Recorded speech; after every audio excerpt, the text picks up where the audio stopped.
ఈరోజే పాల్గొన మాస ద్వాదశి ఎంతో పవిత్రమైన విశిష్టమైన రోజు. ఈ పాల్గొన శుద్ధ ద్వాదశిని నరసింహ ద్వాదశి అని పిలుస్తారు. హిందూ పురాణాలలో ఏకాదశి ద్వాదశులకు ఎంతో ప్రాముఖ్యత ఉంది.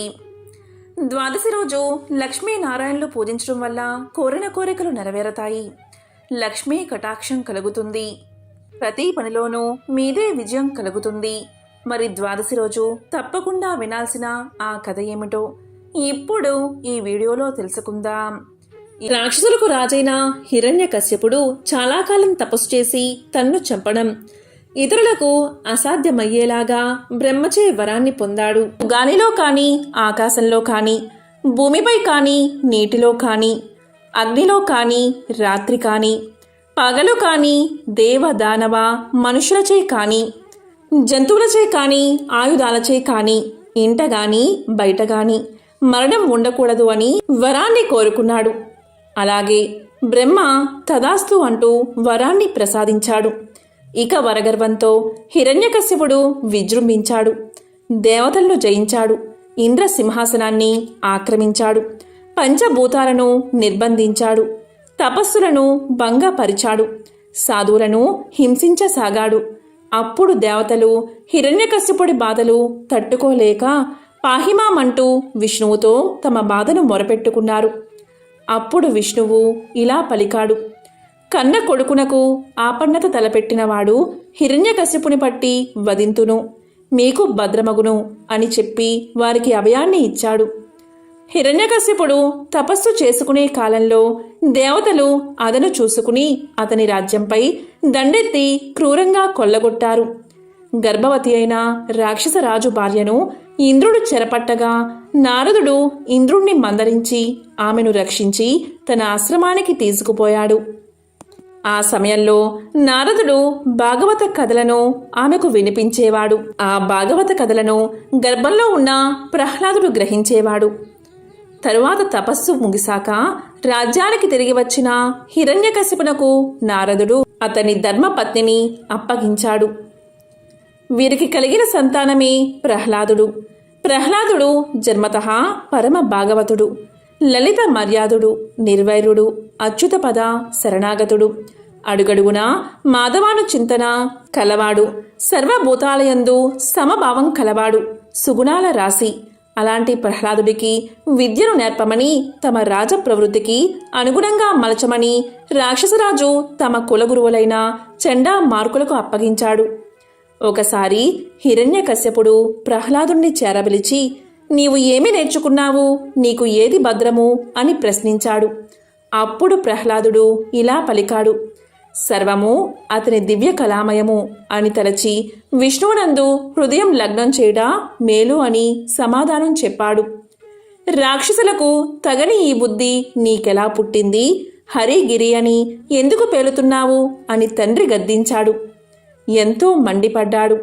తన శత్రువైన విష్ణువును కీర్తించినందుకు ప్రహ్లాదుణ్ణి కఠినంగా శిక్షించమని ఆదేశించాడు. కాని శూలాలతో పొడిచిన, ఏనుగులతో తొక్కించిన, మంటల్లో కాల్చిన, కొండలపై నుండి తోయించిన ప్రహ్లాదుడికి బాధ కలగలేదు. అతను హరినామస్మరణ మానలేదు. అది చూసి రాజు ఎంతో బాధపడ్డాడు. మరొక అవకాశం అడిగి రాక్షస గురువు ప్రహ్లాదుణ్ణి గురుకులానికి తీసుకువెళ్లారు. అక్కడ ప్రహ్లాదుడు మిగిలిన రాక్షస బాలులకు ఆత్మజ్ఞానాన్ని, హరితత్వాన్ని, మోక్ష మార్గాన్ని ఉపదేశించసాగాడు. ఇలా లాభం లేదని గురువు రాజుతో మొరపెట్టుకున్నారు. కోపంతో హిరణ్యకశ్యపుడు ప్రహ్లాదుణ్ణి పిలిపించి, నేనంటే సకల భూతాలు భయపడతాయి. దిక్పాలకులు నా సేవకులు. ఇక నీకు దిక్కెవరు, బలమెవరు అని గద్దించాడు. అప్పుడు ప్రహ్లాదుడు ఇలా సమాధానం చెప్పాడు: అందరికీ ఎవరు బలమో, అందరికీ ఎవరు దిక్కో ఆ విభుడే నాకు దిక్కు అన్నాడు. అప్పుడు హిరణ్యకశ్యపుడు మళ్లీ కోపంతో, ఈ అంతటా హరి అంటున్నావు కదా, ఈ స్తంభంలో నీ హరిగిరి ఉన్నాడా అని ప్రశ్నించాడు. అప్పుడు ప్రహ్లాదుడు బ్రహ్మ నుండి గడ్డి పోచ వరకు అన్నిటిలో విశ్వాత్ముడై ఉండేవాడు. ఈ స్తంభంలో ఎందుకు ఉండడు? స్తంభంలో తప్పకుండా ఉంటాడు, ఏ సందేహమూ లేదు. అని సమాధానం చెప్పాడు పరమ భాగవతుడైన ప్రహ్లాదుడు. అప్పుడు హిరణ్యకశ్యపుడు, సరే చూద్దాం, ఈ స్తంభంలో విష్ణువును చూపకపోతే నీ తల తీయించేస్తాను, అప్పుడు హరి వచ్చి అడ్డుపడతాడో లేదో అని చేతితో స్తంభంపై చరిచాడు. వెంటనే బ్రహ్మాండ కటాహం బద్దలయ్యి చటచటా పటపటా రావాలు ధ్వనించాయి. 10 దిక్కులా నిప్పులు చెరిగాయి. అప్పుడు నరసింహదేవుడు స్తంభం నుండి ఆవిర్భవించాడు. ఇది నరమూర్తే కాదు, కేవల హరిమూర్తియు కాదు. అప్పుడు నరసింహదేవుడు భీకరంగా హిరణ్యకశ్యపుణ్ణి ఒడిసిపెట్టి తన ఒడిలో వేసుకుని వజ్రాల వంటి తన గోళ్లతో చీల్చి చెండాడాడు. ఇలా శ్రీహరి మనిషి జంతువు కాక నారసింహుని రూపంలో పగలు రాత్రి కాని సంధ్యాకాలంలో ప్రాణం ఉన్నవి లేనివి అని చెప్పలేని గోళ్లతో ఇంటా బయటా కాక గుమ్మంలో, భూమిపైన ఆకాశంలో కాక తన తొడపైన హిరణ్యకశ్యపుణ్ణి సంహరించాడు. బ్రహ్మవరము వ్యర్థం కాలేదు. ప్రహ్లాదుని మాట పొల్లు పోలేదు. ద్వాదశి రోజు తప్పకుండా వినాల్సిన ఆ కథ ఏమిటో ఇప్పుడు ఈ వీడియోలో తెలుసుకుందాం. ఈ కథను విన్నంతనే జన్మల దరిద్రాలు తొలగి కోటి జన్మల పుణ్యం వస్తుంది. అదే అంబరీషోపాఖ్యానం. పూర్వం అంబరీషుడు అనే రాజు ఉండేవాడు. అతడు పరమ భాగవోత్తముడు, ద్వాదశి వ్రతప్రియుడు. అంబరీషుడు ప్రతి ద్వాదశి రోజు తప్పకుండా వ్రతాన్ని చేస్తూ ఉండేవాడు. ఒక ద్వాదశి నాడు ద్వాదశి గడియలు స్వల్పంగా ఉన్నాయి. అందువల్ల ఆ రోజు పెందలకడనే వ్రతాన్ని ముగించి బ్రాహ్మణ సమారాధన చెయ్యదలిచి సిద్ధంగా ఉన్నాడు. అదే సమయానికి అక్కడకు కోప స్వభావుడైన దూర్వాసుడు వచ్చాడు. అంబరీషుడు ఆ మున్ని గౌరవించి ద్వాదశి గడియల్లో పారాయణ చెయ్యాలి కాబట్టి త్వరగా స్నానానికి వెళ్లి రమ్మని కోరాడు. దూర్వాసుడు అందుకు అంగీకరించి సమీపంలో ఉన్న నదికి స్నానానికై వెళ్లాడు. అంబరీషుడు ఎంతసేపు వేచి ఉన్నా దూర్వాసుడు రాలేదు. ద్వాదశి గడియలు దాటిపోతున్నాయి.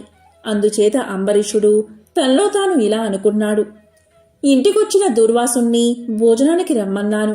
ఆ ముని నదికి స్నానానికి వెళ్లి ఇంతవరకు రాలేదు. బ్రాహ్మణులకు ఆతిథ్యమిస్తానని మాట ఇచ్చి భోజనం పెట్టకపోవడం మహాపాపం. అది గృహస్థునకు ధర్మం కాదు. ఆయన వచ్చే వరకు ఆగితే ద్వాదశి గడియలు దాటిపోతాయి, వ్రత భంగం అవుతుంది. ఈ ముని మహాకోపస్వభావం కలవాడు. ఆయన రాకుండా నేను భోంచేస్తే నన్ను శపిస్తాడు. నాకేమీ తోచడం లేదు. బ్రాహ్మణ భోజనాన్ని అతిక్రమించరాదు. ద్వాదశి గడియలు మించిపోకూడదు. గడియలు దాటిపోయిన తర్వాత భోంచేస్తే హరిభక్తిని వదిలినవాడవుతాను. ఏకాదశి నాడు ఉన్న ఉపవాసం నిష్కలం అవుతుంది. ద్వాదశి విడిచి భోంచేస్తే భగవంతునకు భోజనం చేసిన దుర్వాసుడుకు కోపం వస్తుంది. అదీ కాక ఈ నియమాన్ని నేను అతిక్రమిస్తే వెనుకటి జన్మయందు చేసిన పుణ్యం నశిస్తుంది. దానికి ప్రాయచిత్తం లేదు అని ఆలోచించి బ్రాహ్మణ శాపానికి భయం లేదు. ఆ భయాన్ని శ్రీ మహావిష్ణువే పోగొట్టగలడు.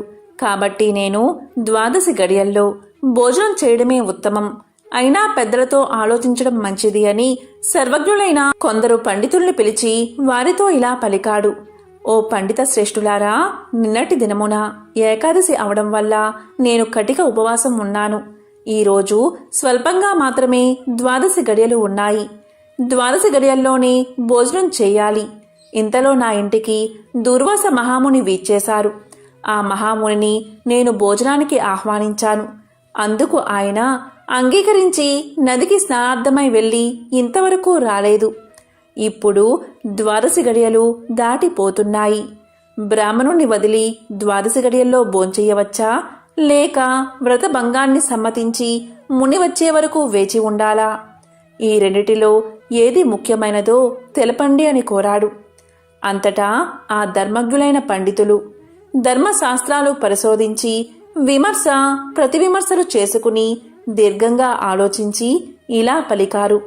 మహారాజా, సమస్త ప్రాణికోటిలా గర్భకుహ్రమందు జఠరాగ్ని రూపమున రహస్యంగా ఉన్న అగ్నిదేవుడు ఆకలిని పుట్టించి ప్రాణుడు భుజించిన చతుర్విధ అన్నమును పచనం గావించి దేహేంద్రియాదులకు శక్తిని ఇస్తున్నాడు.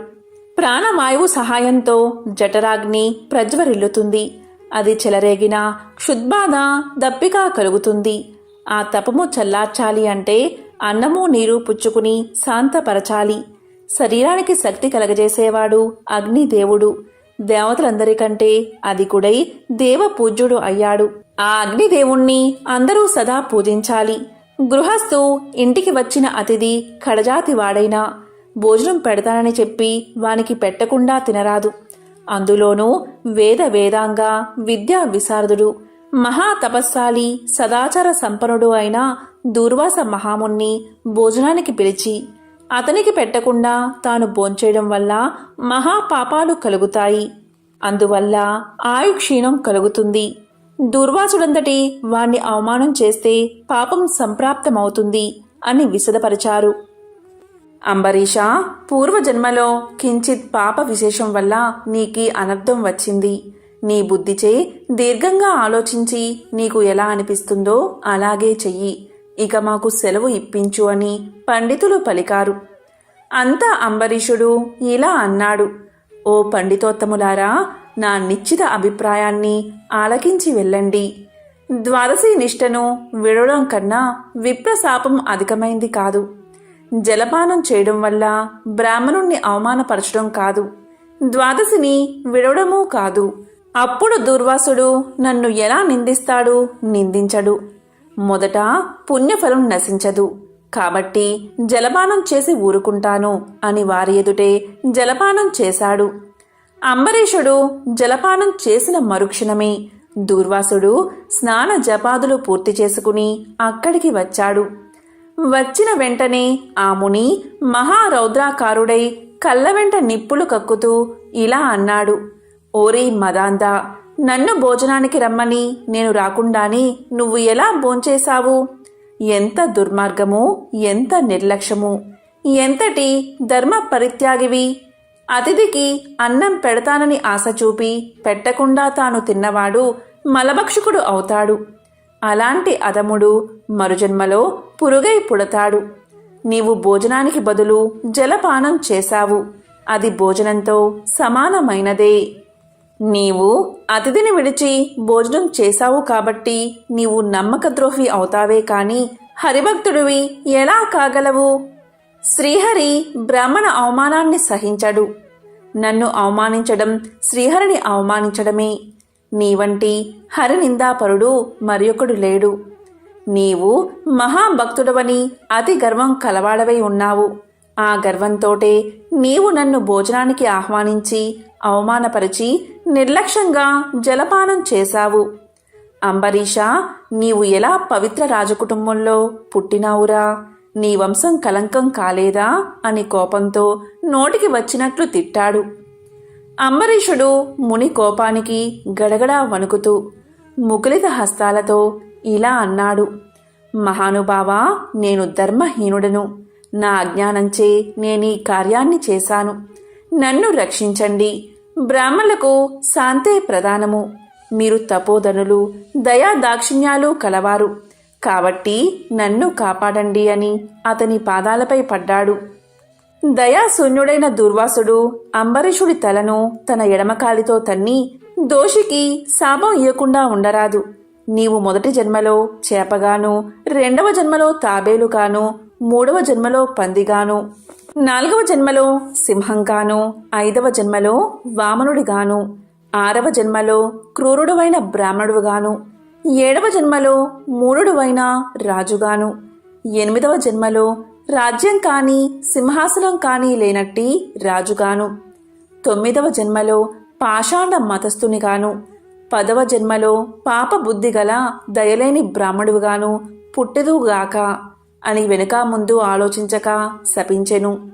ఇంకా కోపం తగ్గనందున మరలా శపించుటకు ఉద్యుక్తుడు అవుతుండగా శ్రీ మహావిష్ణువు బ్రాహ్మణ శాపం వృధా కాకూడదని తన భక్తునికి ఏ అపాయం కలగకుండా ఉండడానికి అంబరీషుని హృదయంలో ప్రవేశించి ఇలా పలికాడు. మునివర్య, అలాగే మీ శాపాన్ని అనుభవిస్తాను అని ప్రాధేయపడ్డాడు. కాని దుర్వాసుడు ఇంకా కోపం పెంచుకుని శపించబోగా శ్రీమన్నారాయణుడు తన సుదర్శన చక్రాన్ని అడ్డు పెట్టెను. ఆ సుదర్శనం కోటి సూర్య ప్రభలతో అగ్నిజ్వాలు కక్కుతూ దూర్వాసునిపై పడబోయింది. అంత దూర్వాసుడు ఆ చక్రం తనను మసిచేయనని తలంచి ప్రాణాలపై ఆశ కలిగి అక్కడి నుండి బతుకు జీవుడా అని పరుగుపెట్టాడు. మహా తేజస్సుతో చక్రాయుధం దూర్వాసుని తరుముచూ ఉంది. దూర్వాసుడు తన్ను కాపాడమని భూలోకంలో ఉన్న మహాముళ్లను, దేవలోకానికి వెళ్లి దేవేంద్రుణ్ణి, బ్రహ్మలోకానికి వెళ్లి బ్రహ్మదేవుణ్ణి, కైలాసానికి వెళ్లి పరమేశ్వరుణ్ణి ఎంత ప్రార్థించినా వారు సైతం చక్రాయుధం బారి నుండి దూర్వాసుణ్ణి కాపాడలేకపోయారు. ఆ విధంగా ముక్కోపి అయిన దూర్వాసుడు భూలోకము, భువర్లోకము, పాతాళలోకము, సత్యలోకాలకు తిరిగి తిరిగి అన్ని లోకాల్లోనూ తన్ను రక్షించేవారు లేకపోవడం వల్ల వైకుంఠంలో ఉన్న మహావిష్ణువు దగ్గరకు వెళ్లి ఇలా పలికాడు: వాసుదేవ, జగన్నాథ, శరణాగత రక్షణ బిరుదాంకిత, రక్షించుము. నీ భక్తుడైన అంబరీషునకు కీడు చెయ్యదలిచిన నేను బ్రాహ్మణుణ్ణి కాను. ముక్కోపినై మహా అపరాధం చేశాను. నీవు బ్రాహ్మణ ప్రియుడవు. బ్రాహ్మణుడైన భృగు మహర్షి నీ యురంపై తన్నినను సహించావు. ఆ కాలిగుర్తు నేటికిని నీ వక్షస్థలమందున్నది. ప్రశాంత మనస్కుడివై అతన్ని రక్షించినట్లే కోపంతో నీ భక్తునికి శాపమిచ్చినా నన్ను కూడా రక్షించుము. శ్రీహరి, నీ చక్రాయుధం నన్ను చంపవస్తున్నది అని దూర్వాసుడు శ్రీమన్నారాయణ్ణి పరిపరి విధాలా ప్రార్థించాడు. ఆ విధంగా దూర్వాసుడు అహంకారాన్ని వదిలి తనను ప్రార్థించడం చూసి శ్రీహరి చిరునవ్వు నవ్వి, దూర్వాసా, నీ మాటలు యథార్థాలు. నీ వంటి తపోధనులు నాకు అత్యంత ప్రియులు. నీవు బ్రాహ్మణ రూపమున పుట్టిన రుద్రుడవు. నిన్ను చూసిన వారు 3 లోకాలయందు భయపడకుండా ఉంటారా? నేను త్రికరణులచే బ్రాహ్మణులకు మాత్రం ఎట్టి హింస కలిగించను. ప్రతి యుగమందున గో, దేవ, బ్రాహ్మణ, సాధు జనులకు సంభవించే ఆపదలను పోగొట్టడానికి ఆయా పరిస్థితులకు తగిన రూపాలు ధరించి దుష్ట శిక్షణ, శిష్ట రక్షణ చేస్తాను. నీవు అకారణంగా అంబరీషుణ్ణి శపించావు. నేను శత్రువుకైనను మనోవాకాయాలందు కూడా కీడు తలపెట్టను. ఈ ప్రపంచమందు కల ప్రాణి సమూహము నా రూపంగానే చూస్తాను. అంబరీషుడు ధర్మయుక్తంగా ప్రజాపాలన చేస్తూ ఉన్నాడు. కాని అటువంటి నా భక్తుణ్ణి నీవు అనేక విధాలా దూషించావు. నీ ఎడమ పాదంతో తన్నావు. అతని ఇంటికి నీవు అతిథివై వచ్చి కూడా నేను వేలకు రాని ఎడలా 12 గడియలు దాటకుండా భుజించమని అంబరీషుడుకు చెప్పలేకపోయావు. అతడు వ్రతభంగానికి భయపడి నీ రాకకై చూసి చూసి జలపానం మాత్రమే చేశాడు. అంతకంటే అతడు అపరాధం ఏమి చేశాడు? చాతుర్వర్ణాల వారికి భోజన నిషిద్ధ దినాలయందు కూడా జలపానం దాహ శాంతికి పవిత్రతకు చెయ్యదగిందే కదా. జలపానం చేసినంత మాత్రమున నా భక్తుణ్ణి దూషించి శపించావు. అతడు వ్రతభంగానికి భయపడి జలపానం చేసినాడు కాని నిన్ను అవమానించుటకు చెయ్యలేదే. నీవు మండిపడుతున్నా బతిమాలి నిన్ను శాంతింప చేయడానికే చూశాడు. ఎంత బ్రతిమాలినా నీవు శాంతించనందున నన్ను శరణు వేడుకున్నాడు. నేనప్పుడు రాజు హృదయంలో ప్రవేశించాను. నీ శాపఫలము 10 జన్మల్లో అనుభవిస్తాను అని పలికిన వాడిని నేనే. అతడు నీ వల్ల భయంచే నన్ను శరణు వేడాడు. కాని తన దేహం తాను తెలుసుకునే స్థితిలో లేడు. నీ శాపాన్ని అతడు వినలేదు. అంబరీషుడు నా భక్త కోటిలో శ్రేష్ఠుడు, నిరపరాధి, దయాశాలి, ధర్మ తత్పరుడు. అటువంటి వాడిని అకారణంగా దూషించావు. అతన్ని నిష్కారణంగా శపించావు. విచారించకు. ఆ శాపాన్ని లోకోపకారానికై నేనే అనుభవిస్తాను. అది ఎలా అంటే, నీ శాపంలోనిది మొదటిది మత్స్య జన్మ. నేనీ కల్పమున మనువును రక్షించే నిమిత్తం సోమకుడు అనే రాక్షసుణ్ణి చంపే నిమిత్తం మత్స్య రూపం ఎత్తుతాను. మరికొంతకాలానికి దేవదానవులు క్షీరసాగరాన్ని మదించుటకు మందర పర్వతాన్ని కవ్వంగా చేస్తారు. ఆ పర్వతం నీటిలో మునగకుండా కూర్మ రూపమున నా వీపున మోస్తాను. వరహ జన్మ ఎత్తి హిరణ్యాక్షుణ్ణి వధిస్తాను. నరసింహ జన్మ ఎత్తి హిరణ్యకశిపుణ్ణి చంపి ప్రహ్లాదుణ్ణి రక్షిస్తాను. బలిచే స్వర్గం నుండి పారద్రోలబడిన ఇంద్రుడకు తిరిగి స్వర్గాన్ని అప్పగించడానికి వామన రూపమెత్తి బలిచక్రవర్తిని పాతాళ లోకానికి తొక్కేస్తాను. భూభారాన్ని తగ్గించడానికై క్షత్రియులను చంప బ్రాహ్మణునై జన్మించి భూభారాన్ని తగ్గిస్తాను. లోకకంటకుడైన రావణుణ్ణి చంపి లోకోపకారం చేయడానికి రఘువంశమున రాముడై జన్మిస్తాను.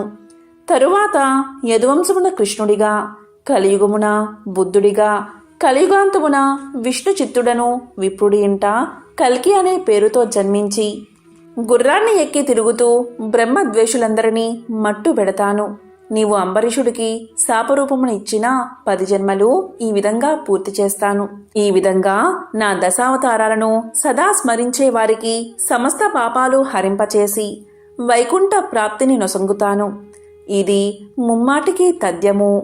ఓ దుర్వాసముని, నీవు అంబరీషుణ్ణి శపించిన విధంగా ఆ 10 జన్మలు నాకు సంతోషకరమైనవే. నేను అవతారాలు ఎత్తడం కష్టం కాదు. నీవు తపస్సాలివి. నీ మాటలకు విలువ ఇవ్వాలి. కాబట్టి అందుకే నేను అంగీకరించాను. బ్రాహ్మణుల మాట అసత్యమైతే వారికి గౌరవం ఉండదు. ఇటు భక్తులను కాపాడడం, అటు బ్రాహ్మణుల మాట తప్పకుండా ఉండడం నా కర్తవ్యం. నీవు అంబరీషుని ఇంట భోంచేయకుండా వచ్చినందుకు అతడు ఎంతో బాధపడి బ్రాహ్మణ పరివృతుడై ప్రాయోపవేశం మునర్చాడు. ఆ కారణం వల్ల విష్ణు చక్రం నిన్ను బాధించాలి అనుకుంది. ప్రజారక్షణమే రాజధర్మం కాని ప్రజాపీడనం కాదు. ఒక బ్రాహ్మణుడు దుష్టుడైతే వాణ్ణి జ్ఞానులకు బ్రాహ్మణులే శిక్షించాలి. ఒక విప్రుడు పాపి అయితే మరొక విప్రుడే దండించాలి. ధనుర్బాణాలు ధరించి ముష్కరుడై యుద్ధానికి వచ్చిన బ్రాహ్మణుని తప్ప మరెవరిని ఎప్పుడూ దండించకూడదు. బ్రాహ్మణ యువకుడిని దండించుట కంటే పాతకం లేదు. విప్రుణ్ణి హింసించువాడు, హింసింపచేసేవాడు బ్రాహ్మణ హంతకులని న్యాయశాస్త్రాలు ఘోషిస్తున్నాయి. బ్రాహ్మణుణ్ణి సిగబట్టి లాగినవాడు, కాలితో తన్నినవాడు, విప్రద్రవ్యాన్ని హరించేవాడు, బ్రాహ్మణుణ్ణి గ్రామం నుండి తరిమినవాడు, విప్ర పరిత్యాగం చేసినవాడు బ్రహ్మహంతకులే అవుతారు. కాబట్టి ఓ దుర్వాస మహర్షి, అంబరీషుడు నీ గురించి తపస్సాలియు విప్రోత్తమును అయిన దుర్వాసుడు నా మూలాన ప్రాణ సంకటం పొందుతున్నాడు. అయ్యో, నేను బ్రాహ్మణ హంతకుడిని అయ్యానే అని పరితాపం పొందుతున్నాడు. కాబట్టి నీవు వేగమే అంబరీషుని దగ్గరకు వెళ్ళు. అందువల్ల మీ ఇద్దరికీ శాంతి కలుగుతుంది అని విష్ణువు దూర్వాసుడికి నచ్చచెప్పి అంబరీషుని వద్దకు పంపాడు. అలా దూర్వాసుడు శ్రీమన్నారాయణుడి దగ్గర సెలవు తీసుకుని తన్ను వెన్నంటి తరుముతున్న విష్ణు చక్రాన్ని చూసి భయపడుతూ తిరిగి మళ్లీ భూలోకానికి వచ్చి అంబరీషుని దగ్గరకు వెళ్లి, అంబరీషా, ధర్మ పాలక, నా తప్పు క్షమించి నన్ను రక్షించు. నీకు నా పైగల అనురాగంతో ద్వాదశి పారాయణకు ఆహ్వానించావు. కాని నిన్ను కష్టాల పాలు చేసి వ్రతభంగం చేయించి నీ పుణ్యఫలాన్ని నాశనం చెయ్యాలి అనుకున్నాను. కాని నా దుర్బుద్ధి నన్నే వెంటాడి నా ప్రాణాలు తీయడానికి సిద్ధమైనది. నేను విష్ణువు దగ్గరకు వెళ్లి ఆ విష్ణు చక్రం వల్ల ఆపద నుండి రక్షించమని ప్రార్థించాను. ఆ పురాణ పురుషుడు నాకు జ్ఞానోపదేశం చేసి నీ వద్దకు వెళ్ళమని చెప్పాడు. కాబట్టి నీవే నాకు శరణ్యము. నేను ఎంతటి తపస్సాలినైనను, ఎంత నిష్ఠ గలవాడైనను నీ నిష్కలంక భక్తి ముందు ఏవీ పనిచెయ్యలేదు. నన్నీ విపత్తు నుండి కాపాడు అని అనేక విధాలా ప్రార్థించగా అంబరీషుడు శ్రీమన్నారాయణుణ్ణి ధ్యానించి, ఓ సుదర్శన చక్రమా, నీకివే నా మనఃపూర్వక వందనాలు. ఈ దూర్వాస మహాముని తెలుసో తెలియకో తొందరపాటుగా ఈ కష్టాలు కొని తెచ్చుకున్నాడు. అయినా ఇతడు బ్రాహ్మణుడు కాబట్టి ఇతన్ని చంపకూడదు. ఒకవేళ నీ కర్తవ్యాన్ని నిర్వహించాలి అనుకుంటున్నావేమో, ముందు నన్ను చంపి తర్వాత దుర్వాసుణ్ణి చంపు. నీవు శ్రీమన్నారాయణుడి ఆయుధానివి. నేను ఆ శ్రీమన్నారాయణుడి భక్తుడను. నాకు ఆ శ్రీమన్నారాయణుడే ఇలవేల్పు, దైవము. నీవు శ్రీహరి చేతిలో నుండి అనేక యుద్ధాలలో అనేక మంది లోకకంటుకులను చంపితివి కాని శరణు కోరిన వారిని ఇంతవరకు చంపలేదు. అందువల్లే ఈ దుర్వాసుడు ముల్లోకాలు తిరిగినా ఇతన్ని వెంటాడుతూనే ఉన్నావు కాని చంపడం లేదు. దేవా, సురాసురాది భూతకోటి అన్నియు ఒక్కటిగా ఏకమైనను నిన్నేమీ చెయ్యజాలవు. నీ శక్తికి ఏ విధమైన అడ్డూ లేదు. ఈ విషయం లోకమంతటికీ తెలుసును. అయినా మునిపుంగవునికి ఏ అపాయమూ కలగకుండా రక్షించమని ప్రార్థిస్తున్నాను. నీ యందు ఆ శ్రీమన్నారాయణుడి శక్తి ఈమెడి ఉన్నది. నిన్ను వేడుకుంటున్న నన్ను శరణు వేడిన ఈ దూర్వాసుని రక్షించుము అని అనేక విధాలా స్తుతించడం వల్ల అతి రౌద్రాకారంతో నిప్పులు గక్కుతున్న విష్ణు చక్రాయుధం అంబరీషుడి ప్రార్థనలకు శాంతించి, ఓ భక్తాగ్రేశ్వర అంబరీష, నీ భక్తిని పరీక్షించడానికే ఈ విధంగా చేశాను కానీ వేరేలా కాదు. అత్యంత దుర్మార్గులు మహాపరాక్రమవంతులైన మధు కైటబులను దేవతలందరూ ఏకమై కూడా చంపజాలని మూర్ఖులను నేను దునుమాడ్డం నీకు తెలుసు కదా. ఈ లోకంలో దుష్ట శిక్షణ శిష్ట రక్షణకై శ్రీహరి నన్ను వినియోగించి ముల్లోకాల యందు ధర్మాన్ని స్థాపిస్తూ ఉంటాడు. ఇది అందరికీ తెలిసిన విషయమే. ముక్కోపి అయిన దూర్వాసుడు నీపై పగబూని నీ వ్రతాన్ని నాశనం చేసి నానా ఇక్కట్లు పెట్టాలి అని కన్ను ఎర్రజేసి నీ మీద చూపిన రౌద్రాన్ని నేను తిలకించాను. నిరపరాధివగు నిన్ను రక్షించి ఈ ముని గర్వం అణచాలని తరుముతున్నాను. ఇతడు కూడా సామాన్యుడు కాదు. ఇతను రుద్రాంశ సంభూతుడు, బ్రహ్మ తేజస్సు కలవాడు, మహా తపస్సాలి. రుద్రతేజము భూలోక వాసులందరినీ చంపగలదు కాని శక్తిలో నాకంటే ఎక్కువేమీ కాదు. సృష్టికర్త అయిన బ్రహ్మ తేజస్సు కంటే, కైలాసపతియగు మహేశ్వరుని తేజస్సు కంటే ఎక్కువైన శ్రీహరి తేజస్సుతో నిండి ఉన్న నాతో రుద్ర తేజస్సు గల దూర్వాసుడు కాని, క్షత్రియ తేజస్సు గల నీవు కాని తులతూగరు. నన్ను ఎదుర్కోలేరు. తనకన్నా ఎదుటివాడు బలవంతుడై ఉన్నప్పుడు అతనితో సంధి చేసుకోవడం ఉత్తమం. ఈ నీతిని ఆచరించేవారు ఎటువంటి విపత్తుల నుండైనా తప్పించుకోగలరు. ఇంతవరకు జరిగిందంతా విస్మరించి శరణార్థే వచ్చిన ఆ దూర్వాసుని గౌరవించి నీ ధర్మం నీవు నిర్వహించు అని చక్రాయుధం పలికింది. అంబరీషుడు ఆ మాటలు విని, నేను దేవ గో బ్రాహ్మణాదుల యందు స్త్రీల యందు గౌరవం కలవాడిని, నా రాజ్యంలో సర్వజనులు సుఖంగా ఉండాలి అనే అభిలాష కలవాడిని. శరణు కోరిన ఈ దుర్వాసుని నన్ను కరుణించి రక్షించు. వేల కొలది అగ్నిదేవతలు, కోట్ల కొలది సూర్యమండలాలు ఏకమైన నీ శక్తికి తేజస్సుకి సాటిరావు. నీవు అలాంటి తేజోరాశివి. మహావిష్ణువు లోక నిందితులపై, లోక కంటకులపై, దేవ గో బ్రాహ్మణ హింసాపరులపై నిన్ను ప్రయోగించి వారిని శిక్షించి తన కుక్షియందున్న 14 లోకాలను కంటికి రెప్పవలే కాపాడుతున్నాడు. కాబట్టి నీకు ఇవే నా మనఃపూర్వక నమస్కృతులు అని పలికి చక్రాయుధపు పాదాలపై పడ్డాడు అంబరీషుడు. అంతట సుదర్శన చక్రం అంబరీషుణ్ణి లేవదీసి గాఢాలింగనమర్చి, అంబరీష, నీ నిష్కలంక భక్తికి మెచ్చాను. విష్ణు స్తోత్రం 3 కాలాలయందు ఎవరు పఠిస్తారో, ఎవరు దాన ధర్మాలతో పుణ్యఫలమును వృద్ధి చేసుకుంటారో, ఎవరు పరులను హింసించక, పరధనములకు ఆశపడక, పరస్త్రీలను చెరబెట్టక, గోహత్య, బ్రాహ్మణ హత్య, శిశు హత్యాది మహాపాతకాలు చేయకుందరో అట్టివారి కష్టాలు నశించి ఇహమందు పరమందు సర్వ సౌఖ్యాలతో తులతూగుతారు. కాబట్టి నిన్ను దుర్వాసుని రక్షిస్తున్నాను. నీ ద్వాదశి వ్రత ప్రభావం చాలా గొప్పది. నీ పుణ్యఫలం ముందు ఈ మునిపుంగువుని తపశ్శక్తి పనిచేయలేదు అని చెప్పి అతన్ని ఆశీర్వదించి సుదర్శన చక్రం అదృశ్యమైపోయింది. ఆ తర్వాత అంబరీషుడు దుర్వాసుని పాదాలపై పడి దండ ప్రణామాలు ఆచరించి పాదాలు కడిగి ఆ కడిగిన నీళ్లను తన శిరస్సుపై చల్లుకుని, ఓ మునిశ్రేష్ఠ, నేను సంసార మార్గమందున్న ఒక సామాన్య గృహస్థుడను. నా శక్తి కొలది నేను శ్రీమన్నారాయణ్ణి సేవిస్తాను. ద్వాదశి వ్రతం చేసుకుంటూ ప్రజలకు ఎట్టి కీడు రాకుండా ధర్మవత్తుండై రాజ్యం ఏలుతున్నాను. నా వల్ల మీకు సంభవించిన కష్టానికి నన్ను మన్నించండి. మీ ఎడల నాకు అమితమైన అనురాగం ఉండడం చేతనే తమకు ఆతిథ్యం ఇవ్వాలని ఆహ్వానించాను. కాబట్టి నా ఆతిథ్యాన్ని స్వీకరించి నన్ను, నా వంశాన్ని పావనం చేసి కృతార్థుణ్ణి చెయ్యండి.